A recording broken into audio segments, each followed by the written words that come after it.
Halo teman-teman, perkenalkan nama saya Nyoman Rahayu Swidani, absen 28 dari kelas 9H.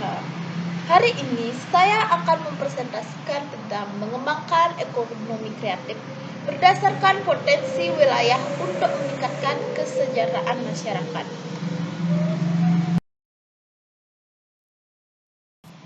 Yang pertama kita bahas adalah konsep ekonomi kreatif. Apa sih itu kreativitas? Kreativitas adalah kemampuan seseorang untuk melahirkan sesuatu yang baru, baik itu berupa gagasan maupun karya nyata yang relatif berbeda dengan yang ada sebelumnya. Lalu, yang kedua, apa sih itu ekonomi kreatif? Ekonomi kreatif merupakan pengembangan konsep yang berlandaskan sumber aset kreatif yang diharapkan mampu meningkatkan pertumbuhan potensi ekonomi. Topik ketiga yang akan kita bahas adalah lingkup industri kreatif. Pemerintah mengidentifikasi lingkup industri kreatif mencakup 14 subsektor yang meliputi periklanan atau advertising, arsitektur, pasar barang seni, kerajinan, desain, fashion, video, film dan fotografi, permainan interaktif atau game, musik, seni pertunjukan atau showbiz, penerbitan dan percetakan, layanan komputer dan peranti lunak atau software, televisi dan radio atau broadcasting, dan riset dan pengembangan. Topik yang keempat yang akan kita bahas adalah manfaat ekonomi kreatif. Sejauh ini, keberadaan ekonomi kreatif telah menjulang sejumlah manfaat seperti membuka lapangan pekerjaan, menekan tarif kenaikan pengangguran, menciptakan masyarakat kreatif, dunia bisnis yang lebih kompetitif, dan mempercepat inovasi yang beragam.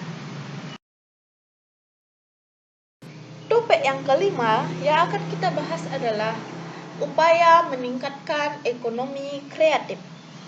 Untuk mengembangkan ekonomi kreatif, pemerintah memiliki strategi dengan melaksanakan pembangunan secara terintegrasi antara masyarakat, swasta, dan pemerintah. Beberapa strategi tersebut antara lain sebagai berikut. 1. Menyiapkan insentif untuk memacu pertumbuhan industri berbasis budaya. Kedua, membuat roadmap industri kreatif yang melibatkan lembaga pemerintah dan kalangan swasta. Yang ketiga, membuat program komprehensif untuk menggerakkan industri kreatif melalui pendidikan, pengembangan sumber daya manusia, desain, mutu, dan pengembangan pasar. Yang keempat, memberikan perlindungan hukum dan insentif bagi karya industri kreatif. Dan yang kelima, membentuk Indonesia Creative Council yang menjadi jembatan untuk menyediakan fasilitas bagi para pelaku industri kreatif.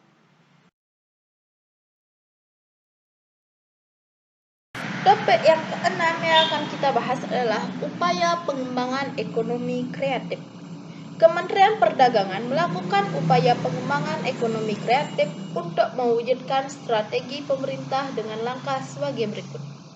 Pertama, pengembangan database ekonomi kreatif Indonesia yang didukung dengan teknologi informasi. Yang kedua, peningkatan penggunaan teknologi melalui program kemitraan. Yang ketiga, Pekan Produk Kreatif Indonesia atau PPKI. Yang keempat, Festival Ekonomi Kreatif. Yang kelima, Wahana Kreatif.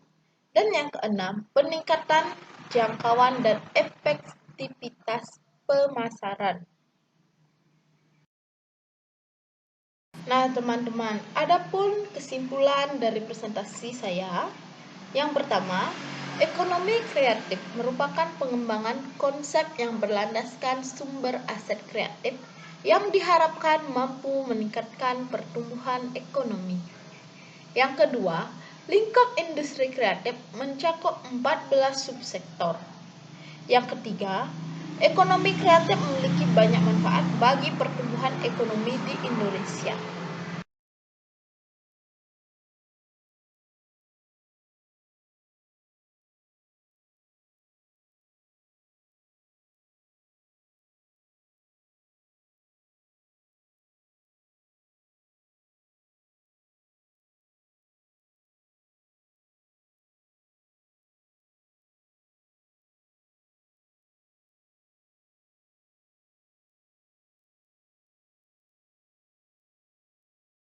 Sekian presentasi dari saya ucapkan terima kasih.